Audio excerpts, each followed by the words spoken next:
Perhaps it was foolish of me to think that we could hide away forever. And how are you? I'm doing well, Joe. How about yourself? Yeah, I'm doing really good. I feel like I look at Screen Rant a lot.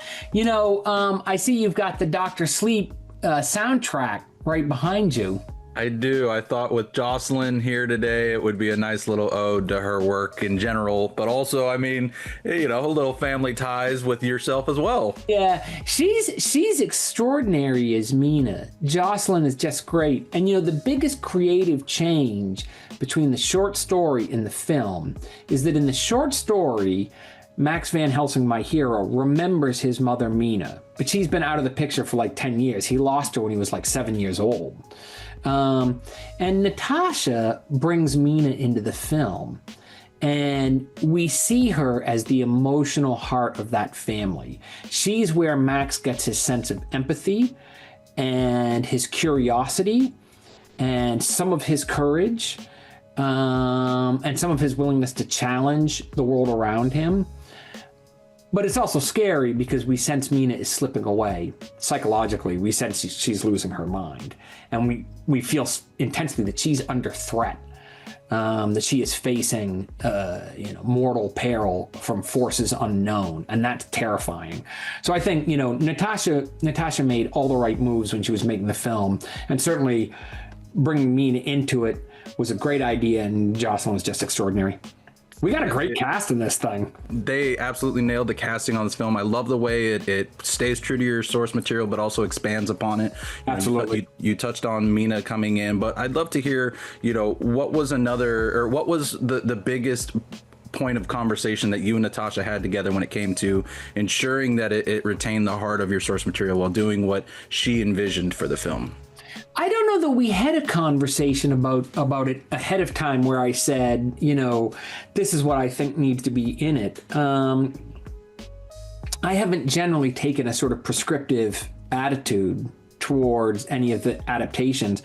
I always feel like I had my turn at this story. I did it to the best of my ability, I took my swing and it's there on the page.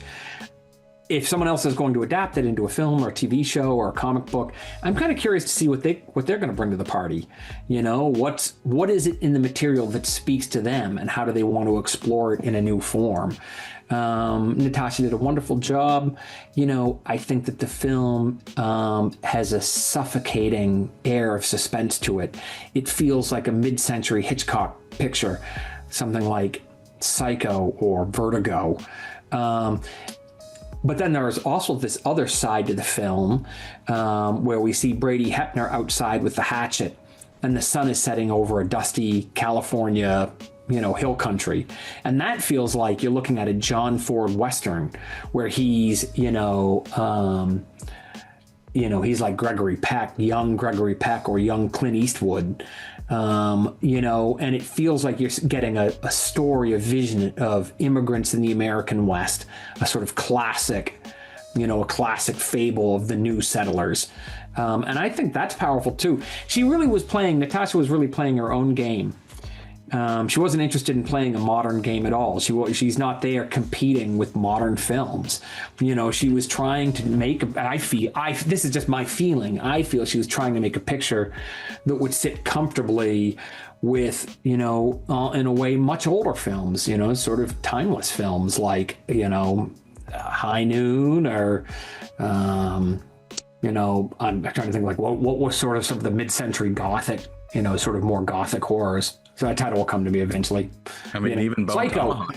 It's a Bone Tomahawk. Hitchcock's Psycho. In some ways, the house in Abraham's Boys is as scary as the Bates Motel. And even kind of looks like it, sitting there alone on its hill. With the wraparound view of the entire neighborhood. It is an absolutely terrifying location. Hey, as a totally random aside, how great was it that the Bates Motel turned up and was a scary location in Maxine, in Ty West Maxine? Wasn't that awesome? Anyway, sorry, totally random segue. I love that. You can email talk horror all day, whether it's about what we're supposed to talk about or elsewhere. Yeah, absolutely.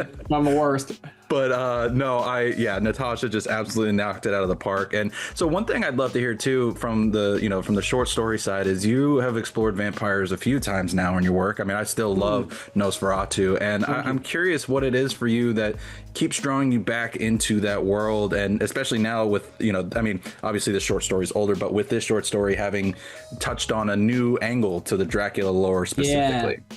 I mean, I think with in the case of Van Helsing, when I wrote this story, I was thinking about, Van Helsing is a man who goes out on Friday night to a graveyard and tears open the coffin of someone recently deceased and finds a young lady sleeping there, and then uses a mallet to slam a stake through her heart, chops off her head, and jams a bulb of garlic into her screaming mouth. And that's his weekend. And like we know he's heroic because vampires are evil, obviously. But when you think about it, kind of sounds like the way Ted Bundy spent his weekends. Like it doesn't seem like a healthy, wholesome way to spend a night. I don't know about you. I like watch Shudder in the evening, kick back with some popcorn or something. I mean, that's not, So anyway, so I thought there is this dimension to this guy that's somewhat chilling, and I think I can explore that profitably, creatively speaking. Financially speaking, I got paid $150 for the short story, but creatively it was pretty profitable eventually. And it all worked out in the end. Now there's this great new movie coming out. Absolutely, it did. Sometimes you just gotta let it sit and percolate before you. That's right. That's how I view it. The story aged like fine wine, and now we're finally ready to decant it and share it with everyone. Excuse me, I couldn't agree more. And I know, right as I'm like about to like give you a genuine sentiment, my had something in my throat. Now, I agree. I agree completely. One thing I love about the story, both in the film and the short story, is that it really, like you were just kind of saying, it plays with the idea that maybe Abraham had delusions per se. Maybe the monsters aren't real. And, I'm curious for you as the author of this film, do you have your own interpretation of what Abraham actually was experiencing, what Mina was experiencing? Well, I told a story that's sort of like an Elseworlds story about Van Helsing. I am perfectly content when I read the Stoker to feel that Van Helsing is one of the good guys and Dracula is one of the bad guys, and just play it straight. I don't know if that's true. I got kind of screwed up when I was a kid. When I was like 13, 14, before I had read Dracula, I read a book by Fred Saberhagen called The Dracula Tapes. And it was presented as a series of home recordings that had been discovered in a car in a snowdrift, an abandoned car in a snowdrift in 1979. But it was Dracula narrating his life story, and specifically the events of Dracula. And it becomes clear, listening to the story, that Abraham Van Helsing is a psychotic, and that the people he's teamed up with are under his sway. I mean, remember the comet cultist?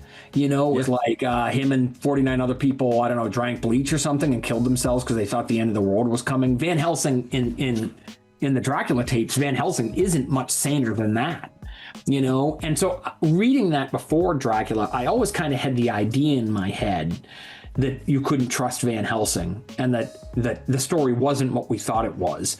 So I've never had a normal response to the Stoker text. I think Paperbacks from Hell might republish Saberhagen's The Dracula Tapes, and I hope they will, and I'd kind of like to read it again and see how it holds up. I'm now super curious to give it a read myself, because I mean you've got me hooked already on the sounds good, doesn't it? Perspective of that whole tale. Now I see I'm coming close to time, so before I let you go, I did want to ask. Last we spoke was for the first Black Phone.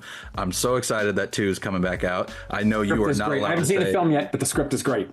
I was going to say, I know you're not allowed to say much anything anyways, but one thing I'm curious about is, this is obviously an expansion of your original, and I've seen so many different theories about the Grabber's return coming in this film. I'd love to hear, have you been following those theories, and what is your own feeling about how Scott and Cargill really brought him back for the new film? I don't think I can say too much about that, but I have seen the theories, I mean, I would just point out the Grabber is dead, you know, but that hasn't stopped. But being dead hasn't stopped people from reaching out to Finney before. You know, so maybe he isn't as gone as we thought he was. No, I'm excited to see what people make of the picture. You know, originally Scott and Cargill weren't sure there was a sequel there, and we got. But when I saw, there were two things. When I saw the film, the first time I saw the film, even before I saw the film, when I saw The Mask, I thought, oh, there's going to be a bunch of these pictures. Because that's iconic in the way of, you know, Freddy Krueger's glove and Michael Myers' mask and the hockey mask and stuff. You know, this is iconic. I'm really, you know, I think we're going to have a bunch of the Grabber. So there was that. And then when I saw the film, there's a thing in the first picture, just a brief thing. And when I saw that, I thought, oh, that's a trap door into the second film. They've stuck something, and I was like, I don't even know if they know that they just stuck this thing in the movie. That's like the obvious. That's the door to fling open to go into the second picture. So I pitched this idea to them, and they both thought it was really cool, and you know, and then Scott brought in some more stuff. The first film, in some ways, is very autobiographical. It's about growing up dirty and you know, in the 1970s in Denver, and he brought some more stuff in there. And then Cargill is just a masterful engineer in terms of figuring out how to engineer a suspenseful sequence and put his characters in peril. And so, you know, so they wound up with a great script, and you know, I'm excited for the film to come out. I can't believe I've got 2 of these things coming out this year. It's crazy. That shows what great work you put out, that you have 2 different movies coming out this year. And I'm not blowing smoke. I mean, genuinely, this film was great. I can't wait to see what you and Scott and Cargill have cooked up for Black Phone 2. And but to get the word out about this one first and foremost, because that's right. There is a lot of great work from both in front of and behind the camera that I can't wait for people to see. So, Joe, I got to wrap up. Thank you so much for taking the time. It was great talking to you. I hope you have a great rest of your week. You too. Thanks so much. Catch you around. I've known for a long time that it might come.